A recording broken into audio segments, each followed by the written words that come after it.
हम प्यार से गए, कड़वा सवाल पूछे, धकिया के उन लोगों ने बाहर निकाल दिया। हम धकिया के अब यूनिवर्सिटी से निकालेंगे। वीआईपी ग्रुप को सबसे ज्यादा डर लगता है। हम गरीब लोग हैं, हम लोग जेल जाने से डरते नहीं है। जैसे बोलते हैं हट, हिम्मत है तुमको छू देने का, चलो मारो इन लोगों को, कूटो इन लोगों को। तो सुशांत सिंह राजपूत को बिहार के लोग क्यों भूल गए भाई? वो 34.5 साल के थे तो उनकी हत्या हुई। अभी हमारे साथ मनीष कश्यप है जो कि एयरपोर्ट पे मौजूद है। सबसे पहला क्वेश्चन, कहाँ जा रहे हैं? हम मुंबई जा रहे हैं। क्यों जा रहे हैं? हमें मुंबई से दो चीज दिखाना है। एक तो सुशांत सिंह राजपूत का 37वां जन्मदिन है। सुशांत सिंह राजपूत को बिहार के लोग क्यों भूल गए भाई? वो 34.5 साल के थे तो उनकी हत्या हुई, 35.5 साल के थे तो उनकी हत्या हो गई। इतने टैलेंटेड कलाकार की हत्या मुंबई में हो गई और बिहार के लोग 2020 में उनके नाम पे नेताओं को वोट दिए और 2023 में उनको भूल गए। तो उसके लिए जा रहा हूँ। और आपके जाने से नेताओं को याद आ जाएगा? प्रयास तो करना पड़ेगा। रसरी आवत जात सिल पर पड़त निशान, तो रसरी जब पत्थर पे निशान डाल सकता है तो मनीष कश्यप नेताओं को तो जगा ही सकता है। अच्छा, आपका एक वीडियो काफी वायरल हो रहा है जेपी यूनिवर्सिटी का, क्या कुछ हुआ था? जेपी यूनिवर्सिटी में हम लोगों को सम्मान मिला था, बड़ी बढ़िया से धक्का मार के निकाल दिया गया था। देखिए, हम जवाब दे सकते थे, हम उनको जैसे बोलते ना क्या हट, ऐसे सीधे बोलते ना, वो डर के मारे भागता सब। वो सब है इलिट ग्रुप, वीआईपी ग्रुप को सबसे ज्यादा डर लगता है। हम गरीब लोग हैं, हम लोग जेल जाने से डरते नहीं है। जैसे बोलते हैं हट, हिम्मत है तुमको छू देने का, हट जाता सब। लेकिन पट से केस कर देता सब मेरे ऊपर, जाके थाना में बोलता कि मनीष अपशब्द किए। हम प्यार से गए, कड़वा सवाल पूछे, धकिया के उन लोगों ने बाहर निकाल दिया। हम धकिया के अब यूनिवर्सिटी से निकालेंगे। वादा करते हैं, 2 यूनिवर्सिटी के वीसी को चेंज कराए हैं और तीसरा जो है ये यूनिवर्सिटी के वीसी को चेंज कराएंगे किसी भी हाल में। मगध यूनिवर्सिटी के वीसी के ऊपर रेड हुआ था ना गोरखपुर में, 3.25 करोड़ रुपया पकड़ा गया था ना कैश, बदले ना मगध यूनिवर्सिटी के वीसी। तिलका मांझी यूनिवर्सिटी में जाके वीडियो बनाया था ना, गोबर पाथा जा रहा था ना यूनिवर्सिटी के अंदर, खेती कराया जाता था ना। अब थोड़ा सा चेंज हुआ ना, यूनिवर्सिटी के वीसी बदले ना। अब जेपी जयप्रकाश नारायण जो दुनिया में सबसे बड़ा आंदोलन किए थे, उनके नाम पे जो यूनिवर्सिटी है सारण में, छपरा में, उस यूनिवर्सिटी के वीसी के ऊपर कार्रवाई होगा और उनमें भ्रष्टाचार के आरोप में जितने लोग संलिप्त है उस पर कार्रवाई होगा। एगो बड़ा आदमी है यूनिवर्सिटी में जिनके ऊपर 2014 में जो है कॉपी घोटाला और ना जाने कौन कौन सा घोटाला का आरोप लगा था, उनको एक्स्ट्रा प्रभार दे दिया गया मगध यूनिवर्सिटी का। जरा सोचिए, ये सब भ्रष्टाचार करता है तो एक्स्ट्रा प्रभार दे दिया जाता है कि एक और यूनिवर्सिटी को लूटो। हम लोग सवाल कर देते हैं तो धकिया के बाहर निकाल दिया जाता है। यही कानून है। अच्छा, हर एक यूनिवर्सिटी का सेशन लेट चल रहा है, 7 साल 5 साल। आप लोगों को नहीं पता है, यही गलत आप लोग करते हैं। सिर्फ बिहार के यूनिवर्सिटियों का सेशन लेट चल रहा है।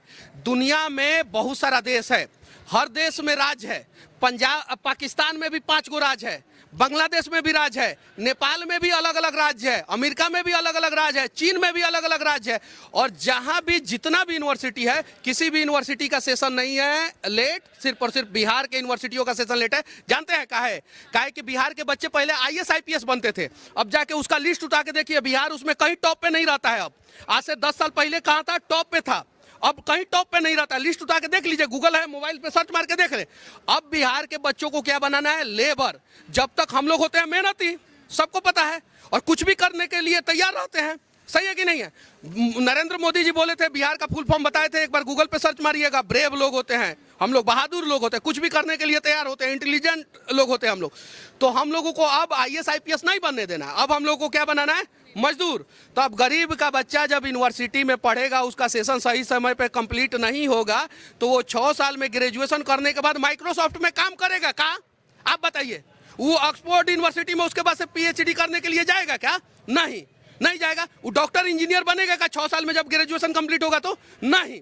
वो क्या बनेगा, वो जाके नौकरी करेगा, नौकर बनेगा, किसी कंपनी में मजदूरी करेगा, पलदारी करेगा, ये काम करेगा। ये प्रयास कर रहा है। ये एयरपोर्ट पे जितने भी कॉन्ट्रैक्ट बेसिस पे बिहार के लोग काम करते होंगे, जितने भी, इसी एयरपोर्ट पे, पटना एयरपोर्ट पे, हम उदाहरण बता दे रहे हैं आपको, इनको सैलरी सही समय पे सही तरीके से नहीं दिया जाता होगा, और जितना दिया जाता होगा उससे 4 गुना मुंबई एयरपोर्ट पे दिया जाता है। काहे भाई इतना भेदभाव? क्यों भाई? यहाँ पे 12 से 15 हजार रुपया में खटाया जाता है, वहाँ पे कम से कम 30 हजार रुपया दिया जाता है। काहे भाई? कामगा तो सेम कर रहा है लोग, उल्टा ये लोग ज्यादा कर रहा है। तो ये सारी चीजें कहीं नहीं तो कहीं बिहार को बर्बाद करने का प्रयास किया जा रहा है। और बिहार बर्बाद कैसे होगा? शिक्षा से। अच्छा, बिहार के जो शिक्षा मंत्री हैं उनसे एजुकेशन पे सवाल पूछा जाता है तो रामचरितमानस का व्याख्या करते हैं। हाँ, अब देखिए ना, बिहार के शिक्षा मंत्री से एजुकेशन पे सवाल पूछिए, वो रामचरितमानस पे उलझा देंगे। बिहार के नेता से सवाल पूछिए, किसी भी चीज पे सवाल पूछिए, वो जाति पे उलझा देंगे। एकदम जाति पे उलझा देंगे और इसी वजह से जो है बिहार बर्बाद होते जा रहा है। बिहार का डेवलपमेंट क्यों नहीं हो रहा है? हम बिहार के लोगों के वजह से सबसे ज्यादा मतलब कि आर्मी में कौन है? बिहार के लोग। सबसे ज्यादा मेहनती मजदूर कौन है? सबसे ज्यादा IAS IPS कौन है? सबसे ज्यादा डॉक्टर इंजीनियर कौन है? बिहार के लोग, है ना। और सबसे ज्यादा बर्बाद कौन? बिहार। क्योंकि कहीं नहीं तो कहीं हम जातिवाद में उलझे हुए हैं, इसलिए हमारा बिहार बर्बाद हो रहा है। अच्छा, जहाँ मतलब बिहार के हर एक यूनिवर्सिटी का सेशन लेट चल रहा है, अगर वहीं देखा लेट चल नहीं रहा है, लेट चलाया जा रहा है जानबूझ के, एकदम बिल्कुल जानबूझ के। अगर आप गलती करें काजल, आप यहाँ पे एयरपोर्ट पे थोड़ा सा मिसबिहेव कर दीजिए, ये सिक्योरिटी के जितने स्टाफ है आपको उठा के एयरपोर्ट से बाहर फेंक देंगे, और नहीं तो जेल में डाल देंगे। आप करके दिखाइए, यहाँ पे करके दिखाइए, थोड़ा सा मिसबिहेव करके दिखाइए, यहाँ पे सीधे उठा के फेंक दिया जाएगा। तो फिर यूनिवर्सिटी में भ्रष्टाचार हो रहा है, उन लोगों को क्यों नहीं उठा के फेंका जा रहा है? क्यों भाई? क्वेश्चन करने पे क्यों उठा के फेंक दिया गया? एकदम बिल्कुल, हम लोग गरीब लोग हैं। हम अगर मुख्यमंत्री के बेटा होते, हम मंत्री के बेटा होते तो हिम्मत था किसी को? नहीं था हिम्मत। तो देखे ना, देखिए हम दिखाएं लोगों को, औकात थोड़ी है वो सबको। हम घुस जाते, हमारे बाहर जो है 200 लड़का इंतजार कर रहा था। कितना? 200 लड़का। अंदर वो लोग कितना थे? 30 से 40। हम लोग बाहर कितना थे? 200 लड़का। खाली कह देते कि चलो मारो इन लोगों को, कूटो इन लोगों को, तो धोबला झाड़ देता सब बचवा सब। लेकिन उसके बाद ये सब क्या करता? जेल में डाल देता। तो बिहार के लोगों को जगाने का प्रयास सही तरीके से हम लोग कर रहे हैं, ताकि जो है बिहार के लोग देखें कि आज अगर मनीष कश्यप जैसा पत्रकार जेपी यूनिवर्सिटी में जाता है, उसको धकिया के बाहर निकाल दिया जाता है, तो आपका बच्चा को तो लात मार के निकाल दिया जाएगा बाहर। गांधी जी को धकिया के निकाला गया था ना, साउथ अफ्रीका में ट्रेन से बाहर फेंक दिया गया था ना। आए ना, और आने के बाद देश आजाद कराए ना, ये लोग धकियाए हैं ना। हम वादा करते हैं कि 1 साल के अंदर अंदर बिहार के सभी छात्र अगर साथ देंगे तो बिहार के यूनिवर्सिटियों का सेशन समय पे होगा, नहीं देंगे तो नहीं होगा। अच्छा, जहाँ तक बिहार में मतलब यूनिवर्सिटियों का सेशन लेट चल रहा है, लेकिन इस पे सरकार ध्यान नहीं देती और वही जातिगत जनगणना को एक मुद्दा बनाया जाता है। देखिए, जातिगत जनगणना को मुद्दा बना के लोगों को बोला जाता है कि आपकी जाति को हक मिलेगा। क्या मिलेगा? हक मिलेगा। मुंबई में जातिगत जनगणना क्यों नहीं हुआ भाई? फिर होना चाहिए ना। इस देश में सबसे ज्यादा पैसा कौन से शहर में है? कौन से शहर में? इस देश में सबसे ज्यादा पैसा कौन से राज्य के पास है? गुजरात के पास है। वहां पे होना चाहिए जातिगत जनगणना। सही है कि नहीं है? वहां के हर जाति के लोग खुश हैं, संतुष्ट हैं, तो क्यों नहीं हुआ? और जातिगत जनगणना पूरी दुनिया में सबसे पहले कहां पे हुआ था और किसने कराया था? सबसे पहले जातिगत जनगणना पूरी दुनिया में भारत में हुआ था और अंग्रेजों ने कराया था। 1937 या 32 में कराया था अंग्रेजों ने। अंग्रेज भारत का भला चाहते थे? नहीं चाहते थे भारत का भला, इसलिए जातिगत जनगणना कराए कि आप लोग जाति में बढ़ जाए। अब बिहार का नेता बिहार का भला नहीं चाहता है सब। अब हम बटेंगे, जैसे इसका रिजल्ट आएगा ना, हम बटेंगे। हम कहेंगे कि हमारे जाति का इतना नेता को इतना सीट मिलना चाहिए। हम नेता के सीट के लिए लड़ेंगे, अपने बच्चा के भविष्य के लिए नहीं लड़ेंगे। सच्चाई है। जनगणना जो हो रहा है नेताओं के सीट के लिए हो रहा है। देखिए, सब कुछ समझने की जरूरत है, और जिस दिन बिहार के लोग समझ जाएंगे उस दिन सारे समस्याओं का समाधान हो जाएगा।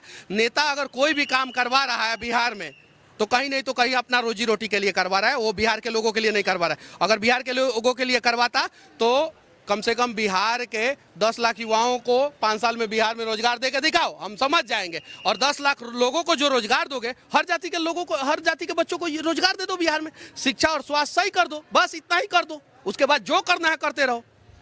तो जातिगत जनगणना से लेके मगध यूनिवर्सिटी हो गया, जेपी यूनिवर्सिटी हो गया, हर एक मुद्दा पे बात हुआ। और अभी मनीष कश्यप मुंबई जा रहे हैं क्योंकि कल सुशांत सिंह राजपूत का जन्मदिन है। और जब सुशांत सिंह राजपूत का हत्या हुआ था, उसके बाद हर एक नेता मंत्री उनके न्याय के लिए आगे आए थे। बोले थे जब तक सुशांत सिंह राजपूत को न्याय नहीं मिलेगा हम शांत नहीं बैठेंगे। लेकिन ना अब उन नेता का पता है, ना वो मंत्री का पता है, ना लोगों का पता है। लेकिन मनीष कश्यप का कहना है कि जगाना हमारा काम है और हम जगाते रहेंगे। आई खबरों के लिए बने रहे सच टेक न्यूज के साथ। जय हिंद।